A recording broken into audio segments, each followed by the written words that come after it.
आजादी से पहले की बात है। जेठ की तपती दोपहर थी। कलकत्ता के एक व्यस्त बाजार में ईस्ट इंडिया कंपनी का एक अंग्रेज कर्मचारी घूम रहा था। चारों ओर चहल पहल थी। तभी उसकी नजर मिट्टी के बर्तनों की एक दुकान पर पड़ी, जहां लोगों की काफी भीड़ लगी थी। जिज्ञासावश वो दुकान पर पहुंचा और दुकानदार से पूछा, ये बर्तन क्या है और लोग इसे इतनी संख्या में क्यों खरीद रहे हैं? दुकानदार मुस्कुराकर बोला, साहब, इसे घड़ा कहते हैं। इसमें पानी रखने से पानी ठंडा रहता है। अंग्रेज ने एक घड़ा खरीदा और आगे बढ़ गया। कुछ दूर उसे दूसरी दुकान पर भीड़ दिखाई दी। वहां भी मिट्टी के सुंदर बर्तन बिक रहे थे। उसने देखा कि एक बर्तन की गर्दन लंबी और मुंह छोटा था। उसने दुकानदार से पूछा, इसे क्या कहते हैं? दुकानदार बोला, साहब, इसे सुराही कहते हैं। इसमें पानी घड़े से भी ज्यादा ठंडा रहता है।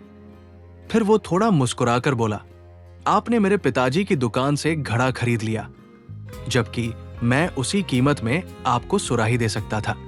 मेरे पिताजी की आदत ही ऐसी है, ग्राहक को पहले ही रोक लेते हैं। उन्हें यह बताना पसंद नहीं कि मेरा बर्तन ज्यादा अच्छा है। अंग्रेज ने एक सुराही खरीदी और आगे चल पड़ा। थोड़ी दूर जाने पर उसे तीसरी दुकान दिखाई दी। वहां एक नौजवान मिट्टी के कुछ अलग प्रकार के बर्तन बेच रहा था। अंग्रेज ने एक छोटा सा बर्तन उठाया, जिसके किनारे पर पतली टोंटी लगी हुई थी। उसने पूछा, ये क्या है? नौजवान ने गर्व से कहा, साहब, इसे तुम्बा कहते हैं।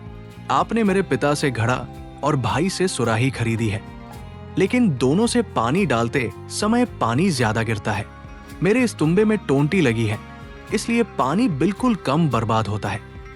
फिर उसने धीरे से कहा, लेकिन मेरे पिता और भाई मेरी चीज की तारीफ नहीं करते।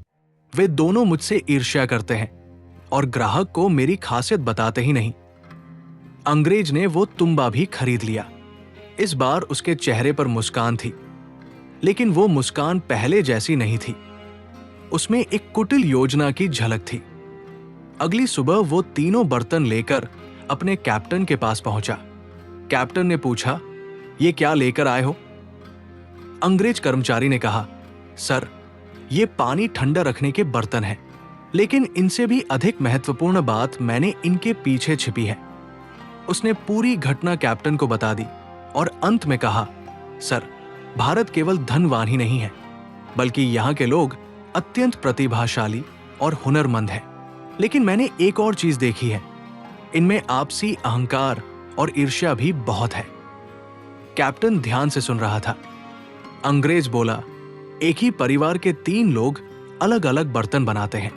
तीनों में हुनर है, लेकिन एक दूसरे की अच्छाई स्वीकार करने के बजाय वे एक दूसरे को नीचा दिखाने में लगे हैं।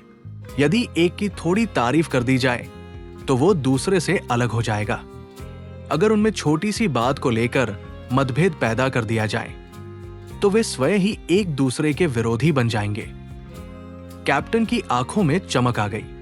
अंग्रेज ने आगे कहा, सर, यदि यही स्थिति पूरे देश में है तो सोचिए, राजाओं में कितना आपसी बैर होगा, रियासतों में कितनी फूट होगी और पड़ोसी एक दूसरे से कितने ईर्ष्यालु होंगे। हमें उन्हें हराने के लिए हमेशा बड़ी सेना की आवश्यकता नहीं होगी। हम उनकी फूट को ही अपना हथियार बना सकते हैं। कैप्टन ने मेज पर हाथ मारा और कहा, यही तो हमारी सबसे बड़ी ताकत होगी। उन्हें आपस में बांटो और फिर एक एक करके उन पर अधिकार करो। योजना बनाई गई। किसी को पद का लालच दिया गया, किसी को सम्मान का। किसी के कान में दूसरे के खिलाफ बातें डाली गई तो किसी को यह विश्वास दिलाया गया कि उसका पड़ोसी उसके अधिकार छीन रहा है। धीरे धीरे अविश्वास बढ़ता गया। जहां एकता होनी चाहिए थी, वहां प्रतिस्पर्धा खड़ी कर दी गई। जहां भाईचारा होना चाहिए था, वहां स्वार्थ आ गया। और इतिहास ने हमें एक बड़ी सीख दी। जब अपनों की कमजोरी अपनों के खिलाफ इस्तेमाल होने लगे, तब बाहरी दुश्मन को ज्यादा मेहनत नहीं करनी पड़ती। इसलिए जीवन में हमेशा याद रखिए, आपकी सबसे बड़ी ताकत आपकी धन दौलत नहीं, आपकी एकता है। दूसरे की सफलता देखकर जलने के बजाय उसका सम्मान कीजिए। किसी की कमी देखकर उसे नीचा दिखाने के बजाय उसका हाथ पकड़िए, क्योंकि जब हम एक दूसरे को गिराने में लग जाते हैं तब कोई तीसरा व्यक्ति हमें आसानी से अपने हित के लिए इस्तेमाल कर सकता है।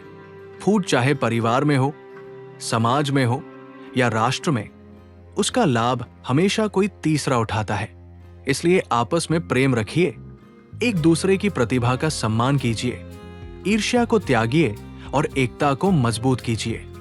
कहानी पसंद आई तो चैनल को सब्सक्राइब जरूर करना प्यारे दोस्तों।